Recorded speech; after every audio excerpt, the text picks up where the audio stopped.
Hey bookworms, welcome back to the channel and welcome if you're new. I'm Sam, and in today's video we are going to be doing a review for Holly Jackson's new book 5 to 5.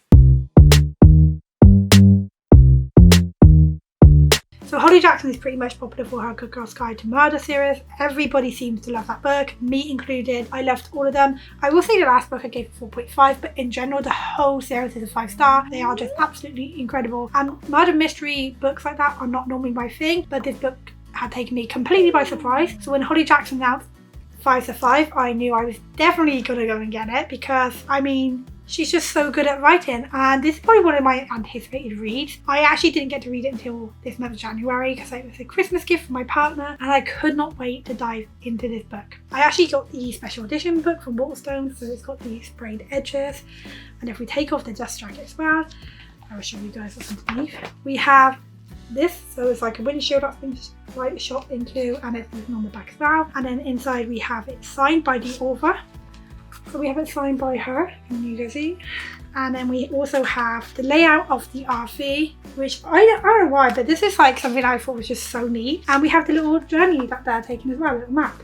So yeah, I absolutely love this edition so much. I was so happy when I got on Christmas Day. Yeah, I was like, oh my god, because I really didn't think I was going to get this edition because I went to order them and they were like out of stock. This is going to be a non-spoiler review, so if you haven't read the book yet, don't worry, I'm not going to be giving away anything.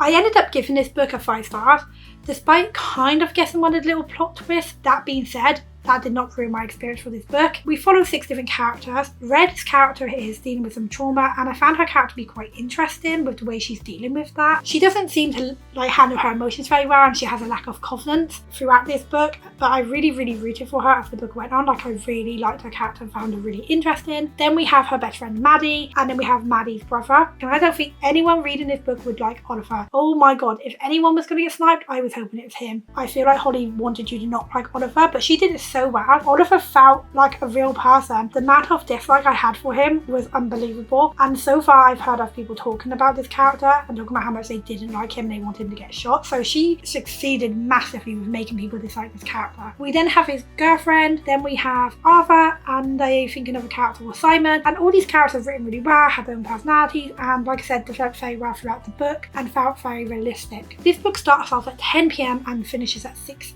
AM, so it's spaced over 8 hours, and as each hour goes by the tension gets more and more intense, which is just, oh my god, absolutely loved it. It's kind of similar to like No Exit, where it is only set around one place, and obviously with this book it's set around the RV, and I did wonder how that was going to work and how it was going to keep you on your toes and keep you guessing. Like, for me, I think one of the favourite things was the fact that this book was spaced from the 8-hour gap, because it felt that tension and fear for these characters. Like, you could really feel the tension building between the characters around, not just the story itself, but for the characters, this tension was starting to, like, you know, build, like things are starting to happen. So by the second half of this book, things really picked up. Like, I feel like the start still picked up enough to like make you want to continue reading, because I did not want to put this book down. I had to force myself at 1 AM. But by the second half, we're starting to learn some secrets, and we're starting to try to work out like whose secret this sniper is after. A lot of things start to happen. Like, not once was I bored. Holly Jackson's writing is just absolutely superb. She just knows how to keep her readers guessing and reading and not wanting to put this book down. Like I said, I literally had to force myself. This is definitely a page turner. But like I said, guessing one of the twists, I didn't guess any of the others. I kind of worked something out, but I didn't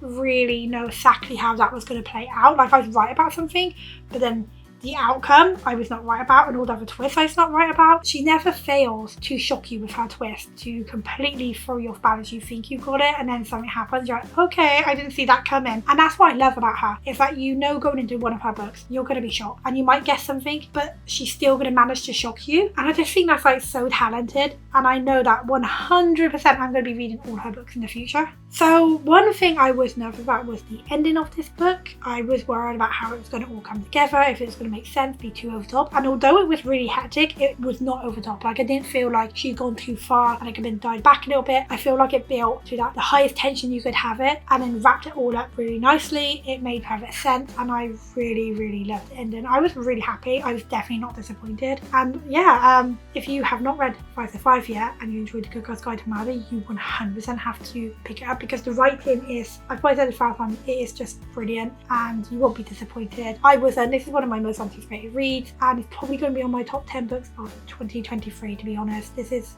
brilliant. And Holly Jackson, I cannot wait for your next read, and I hope that it comes out soon, because I don't want to wait a year for a new book. And if you have not picked this up, go and pick it up. You will not be disappointed. This is brilliant. That is all from me. If you enjoyed this video, hit that like button. Don't forget to subscribe, and until next time, bye.